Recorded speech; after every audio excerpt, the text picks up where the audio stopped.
Hello ලංකනින් New Zealand YouTube channel එකට ඔගුළුම ආදරයෙන් පිළිගන්නවා. ඉතිං ඔගුලොන්ට සුබම සුබ අලුත් අවුරුද්දක් වේවා කියලා මම ප්‍රාර්ථනා කරනවා. ඉතින් ගොඩ දවසකින් වීඩියෝ එකක් ගේන්න බැරි වුණා. ඇත්තටම ඩිසෙම්බර් වලින් පස්සේ මම වීඩියෝ එකක් අප්ලෝඩ් කරලා නැහැ. මට වෙලාවක් නැති වුණා සහ මගේ ජොබ් එකේ ලොකු චේන්ජස් වගේක් වුණා. ඉස්සරහට මම ඒ සම්බන්ධව වෙන වීඩියෝ එකක් කතා කරන්නම් වෙනම වීඩියෝ එකක. මොකද ලොකු එක්ස්පීරියන්සස් ගොඩක් තියෙනවා ඒ සම්බන්ධව මට බෙදා ගන්න දැන්. ඉතින් ඒකට ලෑස්ති වෙලා ඉන්න. ඉතින් වීඩියෝ එකක් කරන්න වෙලාවක් ඇත්තටම නැති වුණා. මාර විදියට බිසි වුණා සහ හරිම ස්ට්‍රෙස්ෆුල් කාල පරිච්ඡේදයක් ඒ ටික. ඉතින් දැන් මං හිතුවා මොනවා හරි සබ්ජෙක්ට් එකක් කතා කරන ටොපික් එකක් කතා කරන ඔයගොල්ලන්ට චූටි වීඩියෝස් ටිකක් මං අරගෙන එන්නම්. ලොකු වෙලාවක් ගන්න නැතුව මට ටක් ගාලා කරන්න පුළුවන් ඔය විනාඩි 10ක 15ක වගේ වීඩියෝස්. පොඩි ටොපික්ස් ටිකක් මම කතා කරන්නම්. ඒ කියන්නේ එක දිගට කතා කරන්නේ නැතුව. ඉතින් නවසීලන්තයට ඔයගොල්ලෝ එනවා නම් ස්ටුඩන්ට් කෙනෙක් විදියට ඔයාට බබාලා ඉන්න කෙනෙක් නම් එතකොට ඔයා චෙක් කරන්න ඕන වාගේ ඒජන්ට් කින් ඔයාගේ බබාලට ඔයාගේ දරුවන්ට නවසීලන්තයට ආවයන් පස්සේ ඩොමෙස්ටික් ෆී එක ගෙවලා නැත්නම් ඩොමෙස්ටික් ස්ටුඩන්ට් කෙනෙක් විදියට ඉස්කෝලේකට යන්න පුළුවන්ද කියලා. මේක අනිවාර්යෙන් චෙක් කරන්න. මොකද නැත්තම් ඉන්ටර්නැෂනල් ෆී එකක් ගෙවන්න වුණොත් ඕගොල්ලන්ට ඒක ලොකු ගාණක්. ඒ කියන්නේ දැන් ඔයා එන්නේ ඉන්ටර්නැෂනල් ස්ටුඩන්ට් කෙනෙක් විදියටනේ මෙහි. එතකොට ඔයාට හිතා ගන්න පුළුවන් නේද කොච්චර ගාණක් යයිද කියලා ඔයාගේ බබාලාට ඉස්කෝලේ යන්න ඔයාට හරිය වීසා එකක නැත්තම් ඔයාගේ වීසා එකෙන් ඒගොල්ලන්ට බැරි වුණොත් ඉස්කෝලේ යන්න. ඉතින් ඒක චෙක් කරගන්න ඕනේ ඔයාගේ ඒජන්ට් කියලා. ඉතින් පේරන්ට් වීසා ටයිප් එක මත තමයි ඔයාගේ දරුවාට නවසීලන්තේ ඩොමෙස්ටික් ෆී එක යටතේ ඉස්කෝලේ යන්න පුළුවන්ද නැද්ද කියලා තීරණය වෙන්නේ. ඉතින් ඒක අනිවාර්යෙන් චෙක් කරන්න ඕනේ. සාමාන්‍යයෙන් මගේ දැනුම හැටියට level 8 හරි level 9 හරි 8 උඩ ක්වොලිෆිකේෂන් එකකට ඔයා එනවා නම් ඔයාගේ බබාලට ඉස්කෝලේ යන්න පුළුවන් ඩොමෙස්ටික් ෆී එක ගෙවලා. ඒක ප්‍රශ්නයක් නැහැ. ඉතින් ඒක ඔයා කරන කෝස් එකත් එක්ක ඒජන්ට් එක්ක කතා කරලා අනිවාර්යෙන් අහලා දැනගන්න. ඉතින් දැන් නවසීලන්තේ ඉස්සල්ලාම දැන් බබෙක් ආවොත් නැත්නම් බබෙක් ඉපදුනොත් කියන්නකෝ. දැන් මගේ බබා ඉපදුනේ නවසීලන්තේ. එතකොට එයා 0 to 5 ඒගොල්ලොන්ගේ මෙහි කියන්නේ early childhood education centers කියලා තමයි තියෙන්නේ. ECE. ඒ කියන්නේ age 3 to 5. දැන් 3 වෙනකන් තියනවා day cares. අවුරුදු 3 ඉඳලා 5 වෙනකන් මෙන්න මේ early childhood education centers තමයි තියෙන්නේ. ඉතින් එතකොට ප්‍රී ස්කූලර්ස් කියලා තමයි ඒගොල්ලන්ට කියන්නේ. දැන් ප්‍රී ස්කූල්ස් ගත්තොත් එහෙම සමහර සෙන්ටර්ස් තියෙනවා. ඒවයි ඩේ කෙයා එකයි ප්‍රී ස්කූල් එකයි දෙකම තියෙනවා. දැන් මගේ බබා ගියේ ප්‍රී ස්කූල් එකකට. ඒකේ වෙනම ප්‍රයිවට් ඉස්කෝලයක්. ඒකෙම ප්‍රී ස්කූල් එකට තමයි එයා ගියේ 3 to 5 වෙනකම්. එතකොට ඔයාගේ දැන් ඔයා ආවන් පස්සේ ඔය වීසා එකෙන් ඉස්කෝලේ යන්න පුළුවන් නම් ඔයාට ඩොමෙස්ටික් ෆී එක යටතේ ඔයාගේ 3 to 5 බබාලා ඉන්නවා නම් ඒගොල්ලන්ට හම්බ වෙනවා 20 hours ECE. ඒකට කියන්නේ අපි කියන්නේ free 20 hours free කියලා කිව්වහම education centers දන්නවා. ECE payment එකක් ඒ කියන්නේ 20 hours free හම්බ වෙනවා. ඉතින් ඒක ලොකු දෙයක්. ඔයාට proper visa එකක් තියෙනවා නම් ඔයා ඒක check කරාම day care center එකත් එක්ක ඒගොල්ලෝ කියනවා ඔයාගේ visa එක බලලා ඔයා eligible ද කියලා ඒකට. ඉතින් ඔයා අලුතෙන් නවසීලන්තයට ආපු කෙනෙක් නම් ඔයාගේ බබා අවුරුදු 3ත් 5ත් අතර කෙනෙක් නම් සහ ඔයාගේ බබා ඊට අඩු වයසක කෙනෙක් නම් අනිවාර්යෙන් මෙන්න මේ ECE charges එක අනිවාර්යෙන් බලන්න.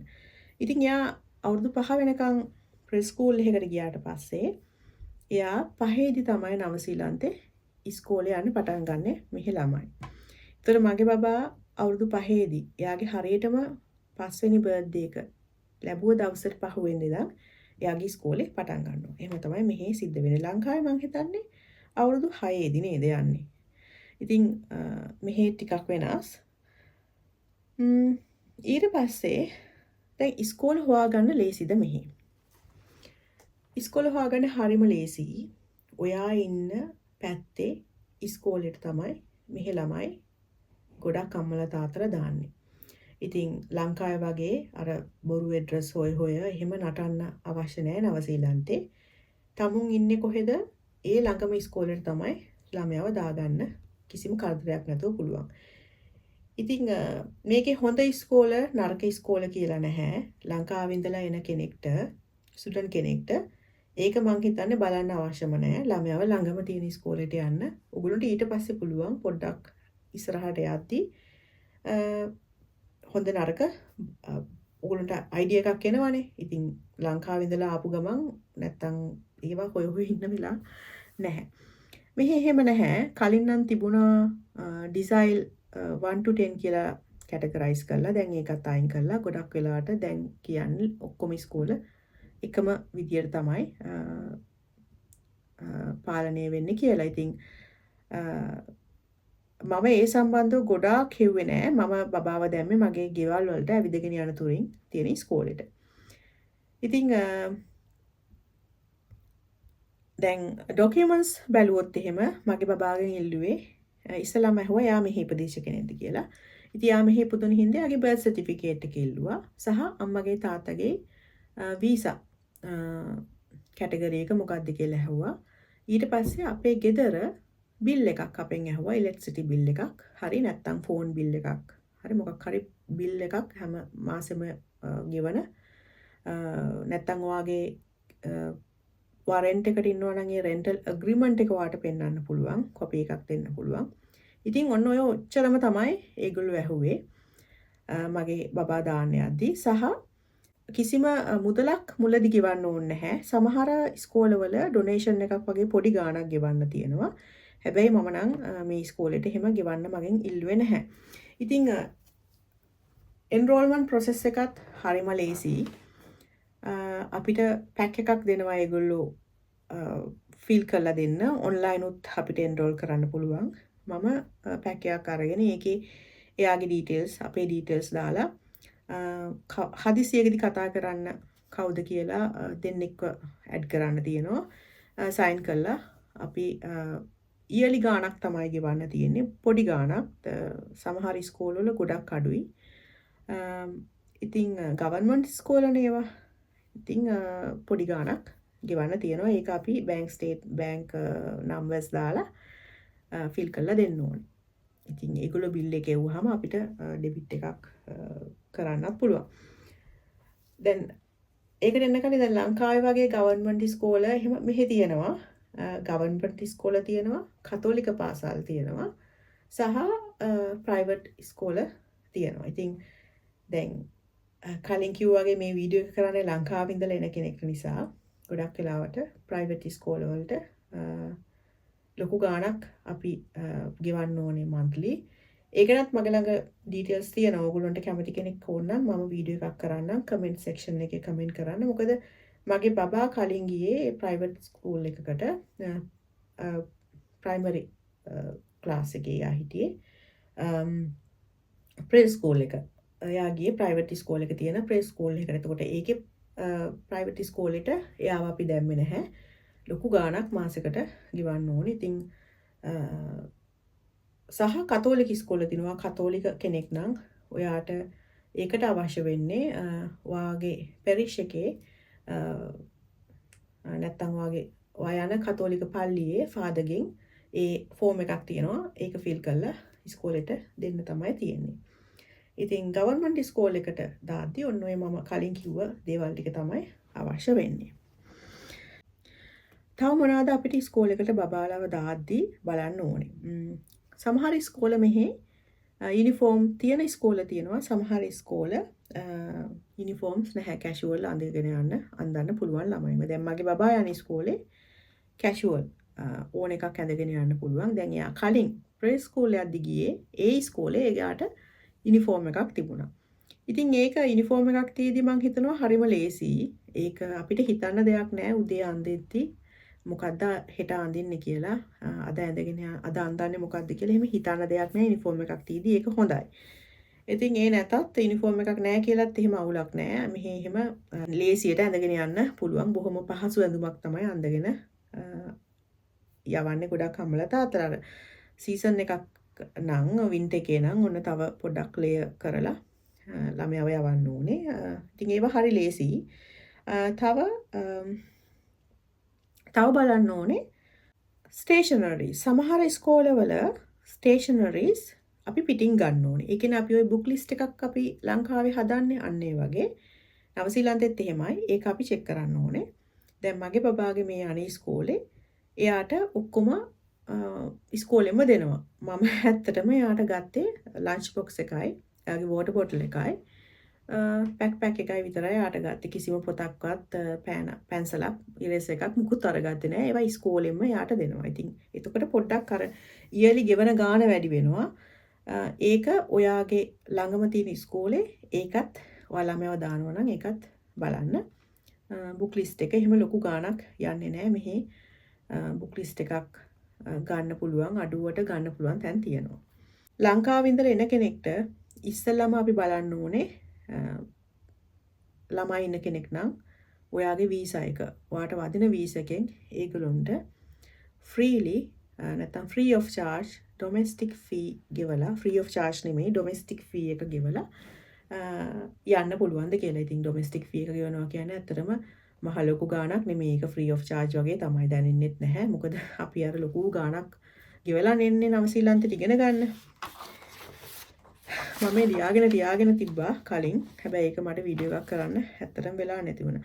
ඉතින් ඉස්කෝල ගත්තොත් එහෙම මෙහි තියෙනවා ප්‍රයිමරි ස්කූල්ස්, ඉන්ටර්මීඩියට් ස්කූල්ස් කියලා තියෙනවා. තව සෙකන්ඩරි නැත්නම් හයි ස්කූල්, සෙකන්ඩරි ස්කූල් නැත්නම් කොලෙජස් කියලා කියනවා.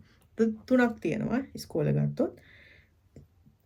දැන් ලංකාවේ නම් අපි මං හිතන්නේ දේවි බාලිකා එකේ විතරයි මට මතක හැටියට ශිෂ්‍යත්වයෙන් පස්සේ පටන් ගන්නෙ. නැත්නම් අනිත් ගොඩාක් ඉස්කෝල එක වසරේ ඉඳන් 13 වසර වෙනකම්ම තියෙනවානේ. ඉතින් මෙන්න මේක මට මෙහි අලුත්.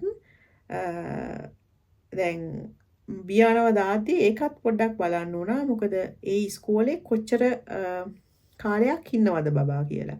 දැන් බියානව දාපු ඉස්කෝලේ එක වසරේ ඉඳන් එයාගේ 9 වසර වෙනකම්, ඒ කියන්නේ එක වසරේ ඉඳන් කොලෙජ් යන දක්වා, කොලෙජ් එක පටන් ගන්නකම් එයාට යන්න පුළුවන්. දැන් ප්‍රයිමරි ස්කූල් එකයි ඉන්ටර්මීඩියට් ඉස්කෝලේ දෙකම තියෙනවා.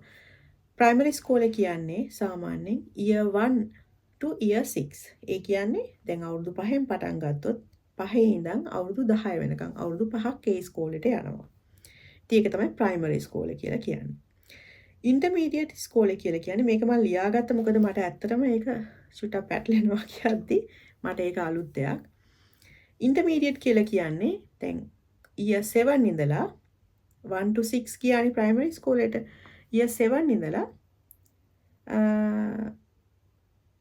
year 8 වෙනකම් යන ඉස්කෝල. එතකොට එතන අවුරුදු දෙකක්. එතකොට ග්‍රේඩ් ළමයාගේ ඒජ් එකෙන් ගත්තොත් එහෙම අවුරුදු 11යි 12යි ළමයි යන්නේ ඉන්ටර්මීඩියට් ඉස්කෝලේට.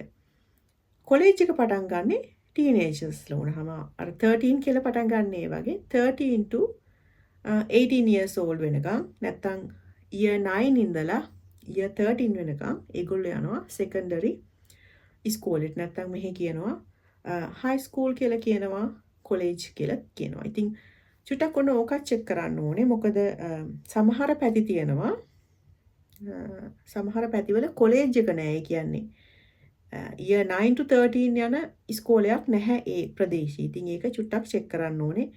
දැන් ඔයාගේ ළමයා අවුරුදු 2ක් යනවා නම් ඉන්ටර්මීඩියට් එකට, ඊට පස්සේ අවුරුදු 2කින් යා කොහෙටද දාන්නේ කියලා පොඩ්ඩක් චෙක් කරන්න ඕනේ. මොකද සමහර ඉස්කෝල වලට ඒගොල්ලෝ ගිහාම ඒ ඉස්කෝලෙම ට්‍රාන්ස් වෙන්න පුළුවන් අනිත් සෙකන්ඩරි ඉස්කෝලේට. ඒක පොඩ්ඩක් බලන්න. නැත්තම් එයාව අවුට් ඔෆ් සෝන් ඉස්කෝලයකට දාන්න වෙනවා. දැන් සමහර ඉස්කෝල තියෙනවා. දැන් බියානගේ ඉස්කෝලේ එක වසරේ ඉඳන් 8 වසර වෙනකම් එක දිගට යාට ඉස්කෝලේ මාරු කරන්න නැතුව යන්න පුළුවන්. ඊට පස්සේ 9 ඉඳන් 13 වෙනකන් තමයි එයාව වෙන ඉස්කෝලේකට දාන්න ඕනේ. ඉතින් එතකොට පොඩ්ඩක් අර ඔළුව නිදහස් වගේ දැනෙනවා. ඉතින් ලොකු දෙයක් නෙමෙයි මේ ළමයින්ට ඒක පුරුදුයි. ඉතින් මම දන්න ගොඩක් ලංකාවේ ෆැමිලිස් වල ඉන්න දුවලා පුතාලා මේක මට අහලා පුරුදුයි මේ දැන් ඉස්කෝලේ චේන්ජ් වෙනවා යා වෙන ඉස්කෝලේකට යන්නේ එහෙම කියලා. මෙහි ළමයෙක් අවුරුදු 18න් ඉස්කෝලේ ඉවර කරාට පස්සේ ඒගොල්ලන්ට හම්බ වෙන ක්වොලිෆිකේෂන් එක තමයි මෙහි NCEA කියලා කියන්නේ. සාමාන්‍ය NCEA කියලා තමයි කියන්නේ. ඒ කියන්නේ National Certificate of Education Achievement. ඉතින් මේකෙන් පස්සේ තමයි එයා යුනිවර්සිටි යන එක තීරණය කරන්නේ. ඉතින් ගොඩක් ළමයි මේ ක්වොලිෆිකේෂන් එක ගන්නවා. යුනිවර්සිටි එක යනවාද නැද්ද ඊට පස්සේ තමයි ඩිසයිඩ් කරන්නේ. ඉතින් National Certificate of Education Achievement කියන එක අපේ තියෙන GCE O level A level කියලානේ. ඒ වගේ මෙහි තියෙන්නේ NCEA කියලා. ඒගොල්ලෝ අවුරුදු 13ක් අවුරුදු 18ක් ඉස්කෝලේ ගිහින් පාස් වෙලා අවුට් වෙන්නේ ඒ ක්වොලිෆිකේෂන් එක අරගෙන. ඉතින් මම හිතනවා මේ වීඩියෝ එක ඔයගොල්ලන්ට වැදගත් වුණා කියලා. ඉතින් ස්ටුඩන්ට් කෙනෙක් විදියට නවසීලන්තයට එන්න කෙනෙක් නම් ඔයාලඟ ඔයා ලොකු ගාණක් වේදම් කරලා නෙන්නේ. එතකොට ඔයාගේ ඩිපෙන්ඩන්ස්ලා ගැන ඔයා එන්න කලින් නැත්තම් කෝස් එක ඩිසයිඩ් කරන්නත් කලින් ඇත්තටම ඒජන්ට්ගෙන් කතා කරලා මේ දේවල් ඉස්සර දැනගෙන තමයි ඔයා කෝස් එක ඇප්ලයි කරන්න ඕනේ. හරි ඩිසිෂන් එක අරගෙන. ඉතින් එහෙනම් අපි ආයේ වීඩියෝ එකකින් හම්බෙමු. මොනවා හරි ඔයගොල්ලන්ට කමෙන්ට් සෙක්ෂන් එකේ අහන්න තියෙන දේවල් කමෙන්ට් කරන්න. මතක ඇතුව ෂෙයා කරන්න, සබ්ස්ක්‍රයිබ් කරන්න. මම ඩයට් එකකුත් කරා. මොකද සාමාන්‍යයෙන් මම ස්ට්‍රෙස් වෙලා ඉන්න කාලයක් නම් මම ගොඩක් අර ස්ට්‍රෙස් ඊට කෙනෙක්. මම දන්නවා ගොඩක් අය එහෙම ඉන්නවා. ඉතින් ඒ ස්ට්‍රෙස් ඊට කෙනෙක් ඔය පහුගිය කාලේ කාලා පොඩක් වැඩි වෙලා හිටියා. ඉතින් ඔයගොල්ලෝ දන්නවද දැන් මම මගේ ඩයට් එක පටන් ගත්තේ අප්‍රේල් 1 වෙනිදා ඉඳලා. අද වෙද්දී අද 18නේ අද වෙද්දී කිලෝ මගේ අඩු වෙලා තියෙනවා කිලෝ 3යි ග්‍රෑම් 500ක් වගේ. ඉතින් ඒක ලොකු ගාණක්. ඉතින් ඔය අතරතුර ඔය අවුරුදු කාලේ පොඩ්ඩක් කැවුනා. ඉතින් හෙටත් ඔන්න පොඩ්ඩයි ඩිනර් අවුට් එකක් තියෙනවා. ඉතින් එහෙම ගියාම කනවා. ඉතින් අර චුට්ටක් ඒ ගැනත් මම වීඩියෝ එකක් කරන්න ඉන්නවා. මම ඩයට් වීඩියෝස් දාන්න ඔයගොල්ලෝ කැමතිද? ඒකත් කමෙන්ට් කරගෙන යන්න. ඩයට් වීඩියෝස් උත් මම ඉස්සරහට අරගෙන එන්නම්. මම කොහොමද බර අඩු කරගන්නේ කියලා. මොකද 2017 හරි 16 හරි මම කිලෝ 90 ගානකට ගිහින් කිලෝ 69ට මම බැස්සුවා මාස 4කින්. ඉතින් ඉතින් ගොඩක් ස්ට්‍රික්ට් ඩයට් එකක් කරලා එච්චරනම් ස්ට්‍රික්ට් වෙන්න බෑ දැන්. නමුත් දැන් මේ බර අඩු කරගෙන යන ගම. ඉතින් ඩයට් වීඩියෝස් උත් ඉස්සරහට ඔයගොල්ලොන්ට මගෙන් බලන්න පුළුවන් වෙයි. ඉතින් මට හිතෙනවා ඔයගොල්ලොත් එක කරොත් කරගෙන යන්න පුළුවන් කියලා. ඉතින් එහෙනම් ආයෙ වීඩියෝ එකකින් හම්බ වෙනකම් කට්ටියම පරිස්සමෙන් ඉන්න. Thank you for watching.